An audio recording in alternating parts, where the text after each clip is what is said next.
Class 11 second chapter परमाणु संरचना में आज का हमारा सब्जेक्ट है उत्सर्जन स्पेक्ट्रम,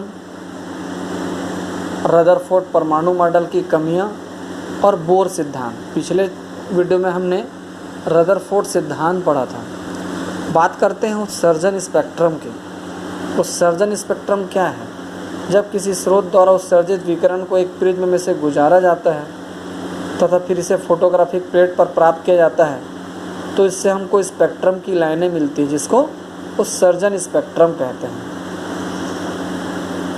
करेक्ट। अगर हम बात करें उत्सर्जन स्पेक्ट्रम की तो उत्सर्जन स्पेक्ट्रम मुख्यतः दो प्रकार के होते हैं, सतत और रेखीय या लाइन स्पेक्ट्रम। सतत स्पेक्ट्रम क्या होता है? जिसमें मिलने वाला स्पेक्ट्रम लगातार मिलता है तो उसे सतत स्पेक्ट्रम कहते हैं। बट अगर मिलने वाला फोटोग्राफिक प्लेट पर स्पेक्ट्रम और उसके बीच में खाली जगह, फिर स्पेक्ट्रम बीच में खाली जगह, तो इसे रेखीय लाइन स्पेक्ट्रम कहते हैं। तो इस प्रकार किसी परमाणु स्रोत को गर्म करने से उसके अंदर से अदृश्य विकिरणें उत्सर्जित होती हैं, जिसे प्रिज्म से गुजार कर एक फोटोग्राफिक प्लेट पर लेने पर जो धारियाँ, रेखाएं, रंगीन, ब्लैक, किसी भी कलर की हो सकती हैं, प्राप्त होती हैं, वो स्पेक्ट्रम कहलाती है, जो मुख्यतः दो प्रकार की होती है, सतत लगातार मिलने वाला और रेखी जो अल्टरनेटिव मिलता है। ओके। अगला टॉपिक हमारा है रदरफोर्ड मॉडल की सीमाएं या रदरफोर्ड परमाणु मॉडल की कमियां। रदरफोर्ड परमाणु मॉडल की सबसे बड़ी कमी ये थी, पहला टॉपिक, कि परमाणु के स्थायित्व की उसने सही तरीके से व्याख्या नहीं करी। कैसे व्याख्या नहीं किया? कि जैसे एक परमाणु में नाभिक के चारों ओर इलेक्ट्रॉन लगातार गति करता है।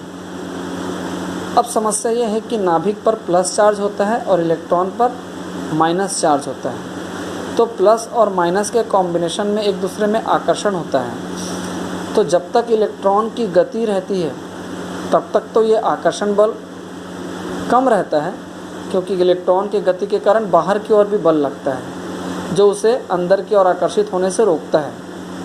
बट रदरफोर्ड के अनुसार गति करता हुआ इलेक्ट्रॉन अपने अंदर से ऊर्जा विकिरण के रूप में उत्सर्जित करेगा।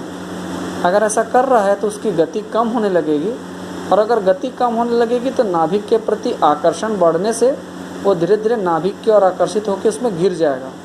और ऐसा हुआ तो हम कह सकते हैं कि परमाणु नष्ट हो गया। बट ऐसा होता नहीं है। ये पहला प्रॉब्लम था। दूसरा प्रॉब्लम था कि स्पेक्ट्रम में जो है वो सतत स्पेक्ट्रम प्राप्त नहीं होता है। प्रयोग द्वारा देखा गया है कि इलेक्ट्रॉन से निकलने वाले विकिरण का अगर फोटोग्राफिक प्लेट पर स्पेक्ट्रम लिया जाए तो वो रेखीय स्पेक्ट्रम मिलता है, जबकि रूल के हिसाब से इलेक्ट्रॉन के लगातार गति करने से लगातार उत्सर्जित होने वाले विकिरण से लगातार मतलब सतत स्पेक्ट्रम मिलना चाहिए।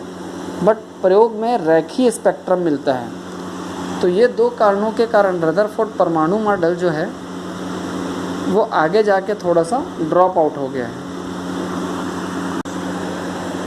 नेक्स्ट टॉपिक, बोर का परमाणु model. Most important topic, bore का सिद्धांत। बोर के सिद्धांत को बहुत सारे भागों में बांटा गया है। पहले मुख्यतः 5 सिद्धांत होते थे, बस इसे अब छोटे छोटे भागों में डिवाइड कर दिया। जैसे बोर का पहला सिद्धांत, इलेक्ट्रॉन नाभिक के चारों ओर कुछ स्वीकृत वृत्ताकार पथ पर घूमते हैं, जिन्हें कक्षा कहते हैं। मतलब इलेक्ट्रॉन को एक परमिट या स्वीकृत कक्षा में ही लगातार घूमने का हक होता है, परमिशन होता है, जिसे कक्षा कहते हैं। करेक्ट।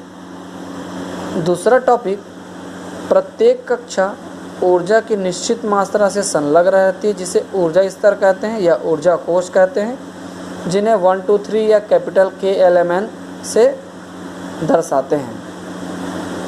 समीप वाले ऊर्जा स्तर को प्रथम और दूर वाले को कंटिन्यू द्वितीय तृतीय कक्षा कहते हैं। तो इसका मतलब यह है कि नाभिक के बाहर किसी भी कक्षा का एक निश्चित ऊर्जा मापदंड होता है। तीसरा टॉपिक है कि इलेक्ट्रॉन जो है अगर किसी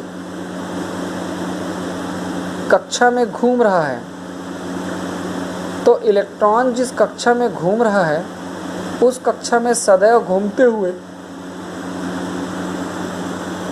उसकी ऊर्जा ना तो कम होगी और ना ही उसकी ऊर्जा बढ़ेगी। लगातार एक समान वेग से वो नाभिक के चारों ओर अपनी कक्षा में रहकर गति कर सकता है। तीसरा थॉट। चौथा, ऊर्जा के समान ही किसी इलेक्ट्रॉन के कोणीय संवेग के कुछ निश्चित मान होते हैं।